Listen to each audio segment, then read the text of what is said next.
Hi, this is Dustin with Dustin's Dollars. Today I'm going to be talking about Palantir, giving an overview of the company and the stock. I'm going to go through the financials today, give a couple select updates from the Q3 earnings presentation. There's some data there that's not really in the quarterly earnings, and so that's what I'm going to be going over today. Before I begin, let me remind you that I'm not a financial advisor or a financial professional of any sort. All opinions that I express in this video are mine and do not represent those of any company or any other individual. I do currently hold a long position in Palantir, so this video should be for your entertainment purposes only, because I could be wrong about everything I say in this video, and you need to do your own research before making any investment decisions. So, Palantir. This is a software company. Brief overview from the stock point of view. It's about a 15.7 billion dollar market cap right now. If you look at the recent performance of the stock, it's gone down with many other tech stocks.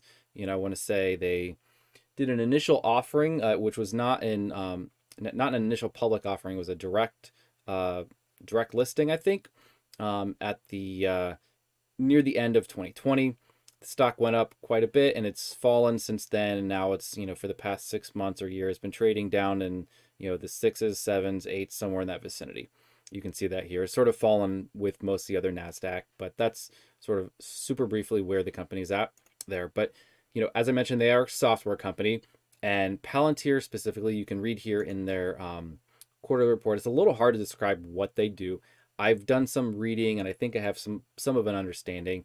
But their general mission here, they have a nice succinct mission, which is to build software that empowers organizations to effectively integrate data, decisions, and operations at scale.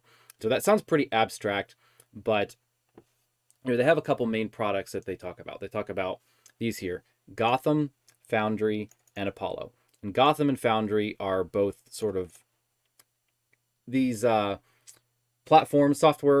platforms that integrate data and help people make decisions and operate. I think Apollo is more of a more focused for software engineers, for actual software infrastructure and deploying software to multiple clouds. So, and I don't think that they don't really split out the revenue between these particular products, although I suspect that Apollo is, at least at present, a very small portion of the company's revenue. So I think mostly when folks talk about Palantir, they're talking about Gotham and Foundry, because that does comprise the majority, I think, of their revenue. The large majority, I should say. And Gotham is used by, I think, mostly targeted at governments, running militaries and other agencies at the government level. And Gotham's a little harder for me to really get into, because I think they don't quite have as many details public about that, probably for good reason, because it's a bit of private information or privileged information, I guess is the right word. And then Foundry is their offering for businesses. Foundry is a little easier for me to understand, and this is used by folks to sort of model what they do in their business, and then be able to analyze and run a lot of analytics and run what if scenarios and optimize certain aspects of their business. One of the use cases that was a big deal for Palantir, they talked about this for quite a while, was that they actually helped COVID vaccine distributions in various countries, and that was done in a way to ensure that they had sort of matching with supply and demand for folks of getting the vaccines where they need to be, especially when these vaccines had limited shelf lives and other sort of operational aspects that they had to manage. Palantir's software was used to power that. And I think there have been some of the other use cases that they've said their software has helped out with are preventing terrorist attacks. And they don't go into a whole lot of detail there, but that seems like the sort of thing that having lots of information, different types of information, being able to integrate that and be able to see, what is happening and what is likely to happen and where threats are the highest, would be a really interesting problem to solve and really useful if Palantir software can do that. And so I think that gives you a rough idea of what their software does. I'm not going to go into that in detail today.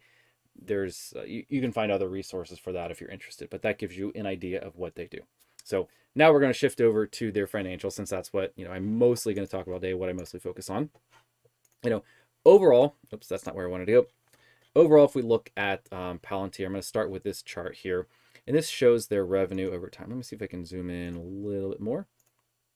Yeah, there we go. So this is their revenue, quarterly revenue from 2021 Q1 all the way through to 2022 Q3. We haven't yet gotten the Q4 results. That will happen, I think, in about 2 weeks or so. But looking at their, this blue line here is their revenue over time, and you can see they have been growing, and you can see the red area here is showing their gross profit, which has also been growing. And you see the yellow line shows their gross margins, which have been hovering in the high 70s, between 75% and, just barely, not quite 80% in Q4 of 2021. And, they are a SaaS company, a software as a service. And as a result, you see their gross margins are fantastic, right? Nearly 80%, 75, 80% in that range, which is absolutely incredible. Great gross margins. However, overall, they are not yet profitable. Technically, I think they're free cash flow positive, but that's because some of what they're paying their employees is in stock-based compensation, and so that really comes at the expense of shareholders being diluted. So it's not really they're not really. Technically they are free cash flow positive. I guess they're not GAAP net income positive, and I think in this instance that difference actually matters because stock-based compensation is actually a real expense. If they weren't doing that, they would have to be paying these people with cash, and so that is very meaningful to me when I'm looking at the company. So they aren't yet profitable. This graph right here shows you kind of where they're at. And, again, this blue line here is the same gross profit as I talked about before. This red line here, however, is their total operating expenses. So their operating expenses are still higher than their gross profit, even into, the last reported quarter. But you can see that the gap has actually gotten smaller, right? You can see at the beginning of 2021, there was a lot more ground they had to cover. Now they are getting closer, although it's kind of diverged a bit, on just for that one quarter. We'll see how this goes over time. I personally think that is probably going to close, and at some point they will cross over into profitability. I don't have a particular timeline on that, but you can see here that it's been narrowing, and it's not too much of a stretch to think this could happen in a year, in the next year to two. So looking at that, one of the things, if you do look at this line here, is revenue growth. The blue area here is growing, but it is growing, the growth is slowing. Let me put it that way. I did the math, and if I look at Q1, 2022 versus 2021, revenue grew by 31%. In Q2, it went down and only grew by 26%. In Q3, it only grew by 22%. And they actually, I'm going to hop over here to their Q3 investor presentation that they gave, and they even gave guidance for Q4 of $503 to $505 million in revenue. And if we look at, if we compare that year over year, this even slows again. This would be 16% year over year growth. So again, just let me repeat that for you: 31%, 26%, 22%, 16% year over year, quarterly numbers. And so that is, that's not good that they are slowing. I think, maybe I'm too optimistic. I actually think that will reverse course in the not so distant future, and that will, revenue growth will actually pick up over time. But that's sort of more based on qualitative factors, right? We'll just have to see how that plays out. If you want to be risk averse, I would say, or conservative. And I put together a chart showing you, what their operating expense as a percent of revenue looks like. And you can see that this, early on in 2021, operating expense was actually even higher than their revenue, and that's come down. It is below, it's still up, around what's this 85%, 90% as a percent of revenue. And again, because their gross margins are 80%, their operating expenses are still higher than their gross profit. So that is, where things stand. But it does give you some faith, right? They're not growing expenses right in line with their revenue and with their gross profit. They are actually getting closer to profitability, as you can see here. Now, they also split out their revenue. And I mentioned this before. just a tad bit when I said that they have this Gotham product that is, I think, mostly focused towards governments. Then they have Foundry, which is mostly focused towards commercial clients. And they actually split out their revenue here between government and commercial. They don't necessarily split it by product, but they do split it by customer type. You can see here that governments do form a larger portion of their overall revenue, although I think governments as a whole are potentially a smaller market than what they could target at commercial. And so I think this is if you're looking long term of the company, maybe a positive to see that they have more the commercial revenue is lower. It might be a positive in the sense that that could actually has more growth potential in the future, so they can grow that quite a lot. I think there's still room to grow even in the government sector, right? Because there are other companies that are billing a lot higher, making a lot more revenue from governments than what Palantir is. And so I think if they're able to continue providing value for the governments, I think that could grow as well. And as you see it growing here, right, you see this trend for both of these lines is actually up over time. Commercial did actually slow in the most recent quarter, so that was not good to see. It's a bit interesting, and I'm not sure if they've ever explained this in a very satisfying way. But hopefully we see this trend reverse and we see this actually continue to go back up. There's another interesting thing that Palantir reports. If you go through their quarterly earnings and you read them, you'll see that they report this thing called contribution. It's sort of a weird term. It's sort of a very generic term. But if I understand this correctly, and you can feel free to read yourself, it is in their 10Qs. If you look at their contribution, they talk about a lot about their contribution margin, and then their just the contribution itself. Where's it at?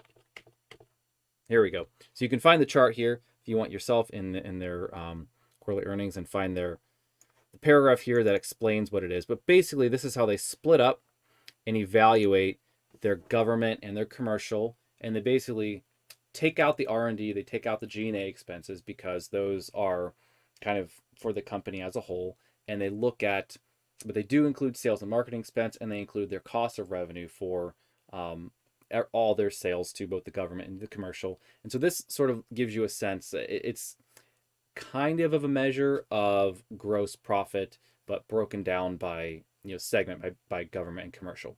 But it's even more detailed, I would guess, I would say, than gross profit, because it also takes out sales and marketing expenses that were attributed to government or to commercial. What it does, doesn't include or doesn't track at all is what their R&D and their G&A expenses are, right? Some of that stuff that's just for overall the company that sits over here.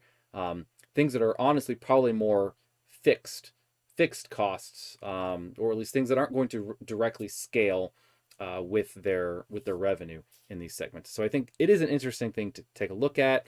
It is a little, again, bad, and you can that the commercial contribution in Q3 actually went down. You can see that this seems to be like even a steeper slope downwards than the change in revenue, where this did go down, but just less steep. So that's not great, but those are the results. One other thing, I guess before I get to that, let me hop over to their balance sheet, because this is actually a major highlight of Palantir.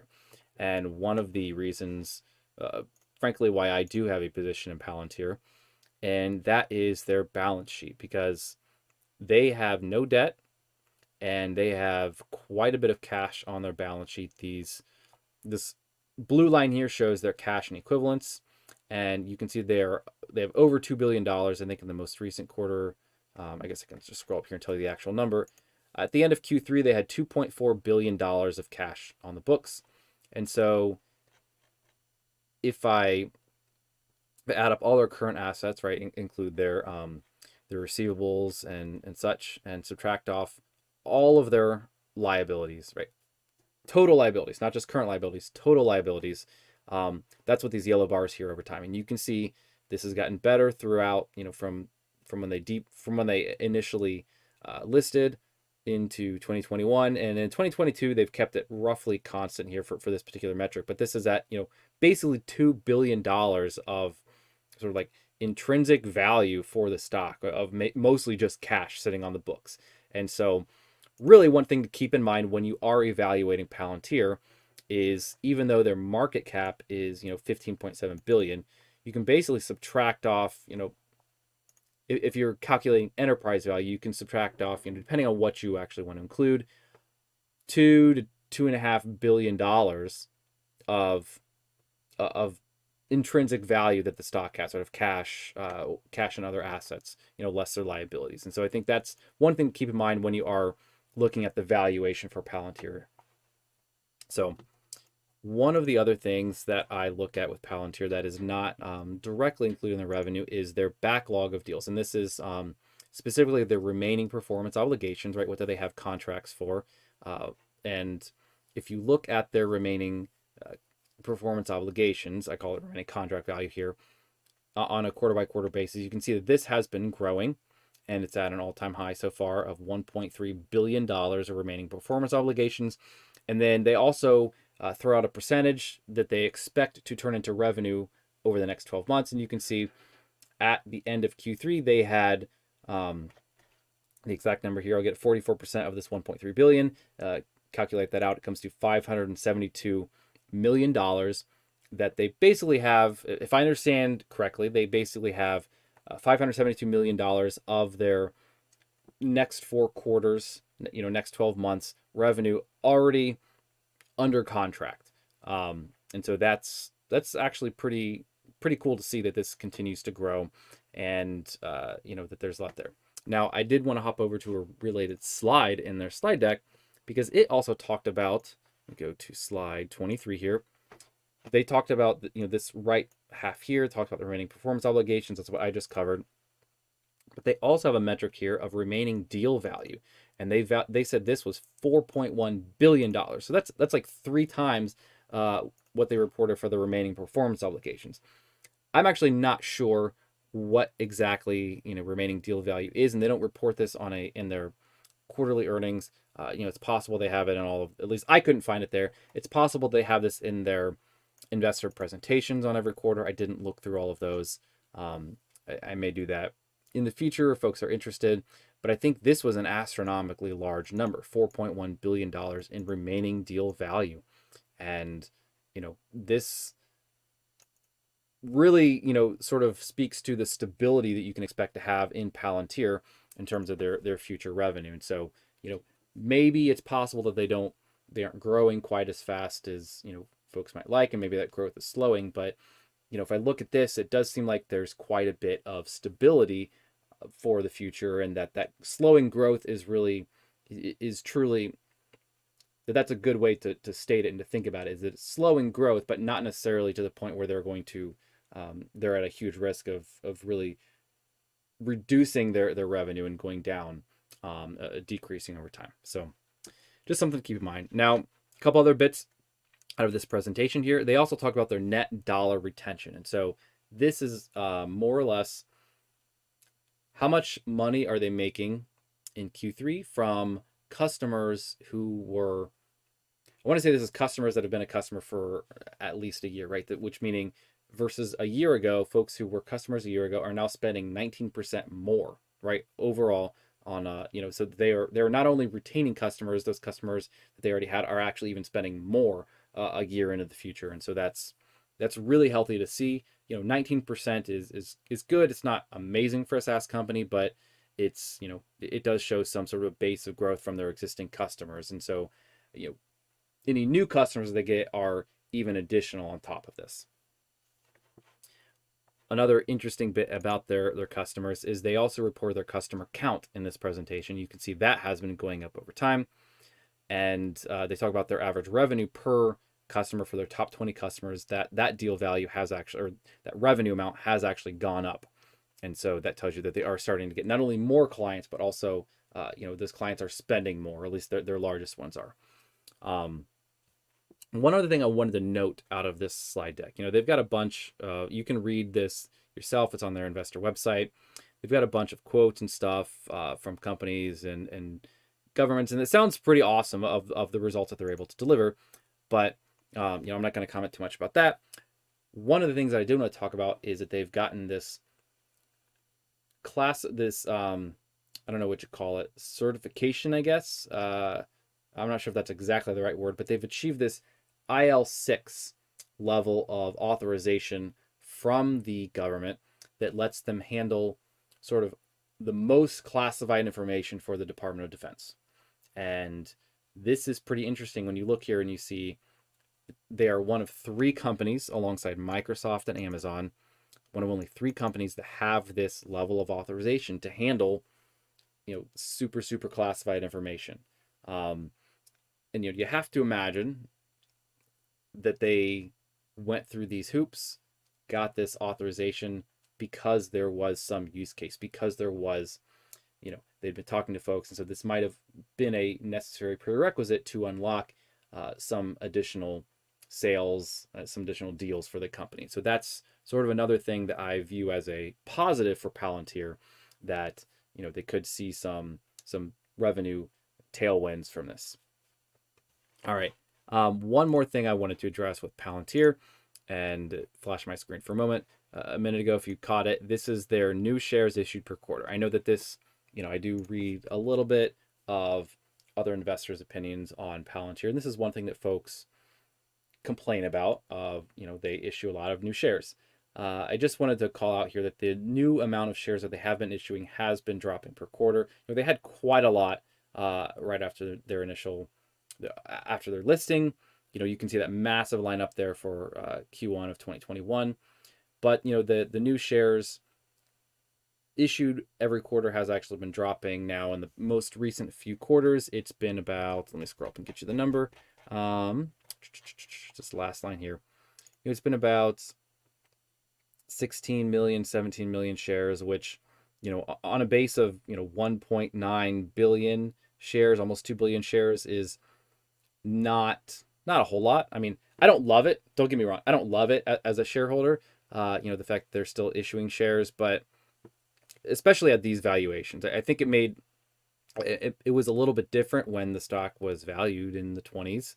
One could argue maybe they were overvalued at the time, and that it was potentially a good thing for them to issue shares, for compensation at that valuation. And but now when the stock is trading where it's at, I'm not sure that's a good thing. We'll see how this goes over time. I think seeing it at these lower levels, it's not as big of a concern, right? Especially seeing the trend where it has been being reduced over time. That is at least, a good thing for investors. And hopefully we see that going down, especially as they start to, reach the point of profitability and they can just pay cash, or at least they're growing their revenue, growing their gross profits, and effectively their net income sooner or later at a faster pace than what they're issuing new shares. I think at that point, investors won't care quite as much, if the company's actually growing profitability faster. So, all right, that was my introduction, overview, analysis of Palantir as it exists. Let me know if you are interested in any particular aspects or have questions about the company. I'd be happy to do some follow-up analysis and videos if folks are interested. So